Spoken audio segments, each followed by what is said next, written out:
திரையரங்க உரிமையாளர்களுக்கான உள்ளாட்சி கேளிக்கை வரியை ரத்து செய்யக் கோரி 4 நாட்களாக திரையரங்குகள் மூடப்பட்டிருந்த நிலையில் இன்று திறக்கப்படுகின்றன. ஜிஎஸ்டி வரி விதிப்பு டிக்கெட்டுகளின் விலையில் எந்த அளவு தாக்கத்தை ஏற்படுத்தியுள்ளது என்பது குறித்த விவரங்களை செய்தியாளர் செல்வாவிடம் கேட்கலாம்.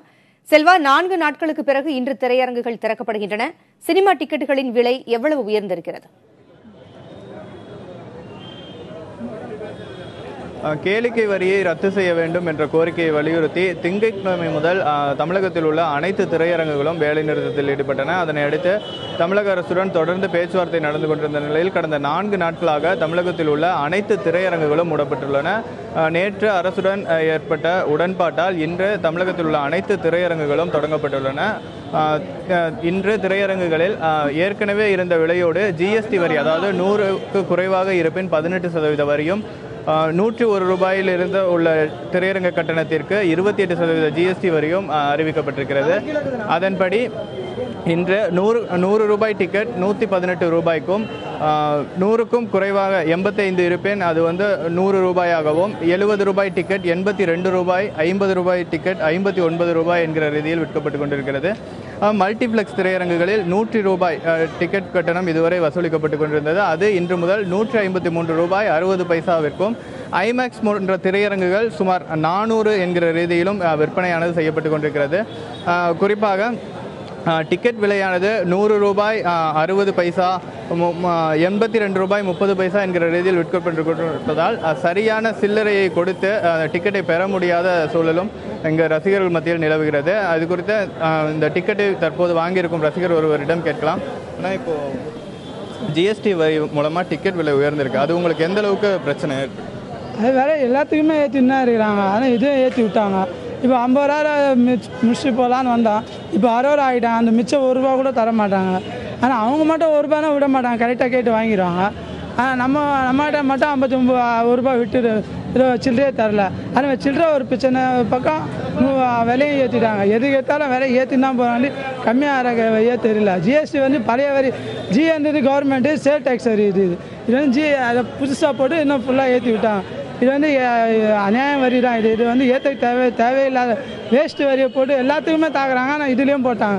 முதல்ல போட மாட்டேன் நாங்கள், இதில் போட மாட்டோம் நாங்கள் தேட்டருக்கெல்லாம், அப்புறம் போட்டாங்க திடீர்னு சொல்லி, அப்புறம் ஸ்ட்ரைக் பண்ணாலும் போடல. ஜிஎஸ்டி வரியோடு இந்த டிக்கெட் விலை உயர்ந்திருப்பதால் இது போன்ற பல்வேறு குழப்பங்கள் ரசிகர்கள் மத்தியில் சென்னையின் பல இடங்களில் நிகழ்ந்து கொண்டிருக்கிறது என்றே சொல்லலாம். பொங்கல் செல்வா, புதுசா எந்த படமும் ரிலீஸ் ஆகல, ஏற்கனவே ஓடிக்கொண்டிருந்த படங்கள் தான் ரீ ரிலீஸ் ஆயிருக்கு. அப்படிங்கிற தருணத்துல ஸ்பைடர்மேன் மட்டும் ஒரே ஒரு புதிய படமாக வந்திருக்கிறது. அப்படிங்கிற தருணத்துல எப்பவும் வார இறுதி நாட்கள்ல ஆன்லைன் புக்கிங் பெரிய அளவில் இருக்கும். இந்த முறை ஆன்லைன் புக்கிங் உடைய நிலவரம் என்ன? கடந்த வாரம் யுவன் தந்திரன் போன்ற திரைப்படங்கள் வெளியானது. அந்த படங்களுக்கு நல்ல விமர்சன ரீதியாக வரவேற்பை பெற தொடங்கிய நிலையில் தான் இந்த திரையரங்குகள் வேலை நிறுத்தம் தொடங்கப்பட்டது. அதனால் அந்த கடந்த வாரங்களில் வெளியான வனமகன், யுவன் தந்திரன் போன்ற படங்கள் பெருமளவில் வியாபாரம் பாதிக்கப்பட்டதால் இன்று மீண்டும் திரையரங்குகள் தொடங்கப்பட்டிருக்க நிலையில் அதே படங்களே மீண்டும் ரீ ரிலீஸ் செய்யப்பட்டிருக்கிறது. இதனால் இந்த வாரம் தமிழில் எந்த படமும் ரிலீஸ் செய்யப்படவில்லை. ஆனால் பாலிவுட் திரைப்படமான ஸ்ரீதேவி நடிப்பில் உருவாகி இருக்கிற பாலிவுட் திரைப்படமான மாம், ஹாலிவுட் திரைப்படமான ஸ்பைடர்மேன் ஹோம் கமிங் போன்ற திரைப்படங்கள் தமிழில் மொழிமாற்றம் செய்யப்பட்டு இன்று வெளியாகி இருக்கிறது. இந்த படங்களோடு நேற்று மாலை வரை திரையரங்கம் திறக்கப்படுமா என்ற குழப்பம் இருந்ததோ ஆன்லைன் டிக்கெட்டும் நேற்று இரவு 7 மணி அளவிலேயே தொடங்கப்பட்டது. அதனால் வார இறுதி நாட்களில் வழக்கமாக இருக்கும் திரையரங்குகளில் இருக்கும் கூட்டத்தை விட வெகு குறைவாகவே இருக்கிறது. கணேஷ், இது வர்த்தக அளவில் எந்த அளவிற்கு பாதிப்பை ஏற்படுத்தும், ரசிகர்கள் எண்ணிக்கை குறையும் என்பது பற்றி திரையரங்கு உரிமையாளர்கள் என்ன சொல்றாங்க? குறிப்பாக கடந்த 4 நாட்களிலேயே ஒரு நாளைக்கு 15 to 20 கோடி ரூபாய் வசூல் மிக பெரும் அளவில் பாதிக்கப்பட்டிருப்பதாக அனைத்து திரையரங்க உரிமையாளர்களும் சொல்லியிருந்தார்கள். இந்த நிலையில் இந்த வார இறுதியில் தான் திரைப்படங்கள் எப்போவுமே அதிக அளவில் வசூல் செய்யும். அதாவது வெள்ளி, சனி, ஞாயிறு என்கிற வார இறுதி நாட்களில் தான் திரையரங்குகளில் கூட்டம் அதிகமாக இருக்கும்.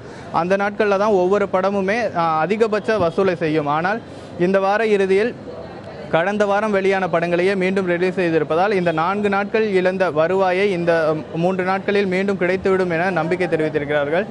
அதே போல திரையரங்க உரிமையாளர்களுக்கு ஜிஎஸ்டி பற்றிய குழப்பம் இருப்பதால் தற்போது வரியானது எந்த அளவில் இருக்க வேண்டும் என்ற உறுதி தற்போது வரை சில திரையரங்குகள் சென்னையில் சிறிய திரையரங்குகள் சிலவற்றில் உறுதி செய்யப்படாமல் அது அப்டேட் செய்யப்படவில்லை போன்ற காரணங்களால் தற்போது வரை டிக்கெட் விற்பனையும் தொடங்கப்படாமல் இருக்கிறது. அதனால் வருவாய் எப்போதையும் விட சற்று குறைவாகவே இந்த வாரம் இருக்கும். வரும் வாரங்கள் முதலே அது சரியான நிலைமைக்கு வரும் எனவும் திரையரங்கு உரிமையாளர்கள் தெரிவித்திருக்கிறார்கள். கணேஷ், இந்தியாவிலேயே ரசிகர்கள் அதிக எண்ணிக்கையில திரையரங்கத்திற்கு சினிமா பார்ப்பது தமிழகத்தில் தான் அதிகம். இந்த நிலையில இந்த ஃபுட்பாலை இந்த ஜிஎஸ்டிக்கு மீதான கேளிக்கை வரி எந்த அளவிற்கு பாதிக்கும் என்பதை இனி வரும் நாட்களில் நாம் பார்க்கலாம். உங்களுடைய தற்போதைய தகவல்களுக்கு நன்றி செல்வா.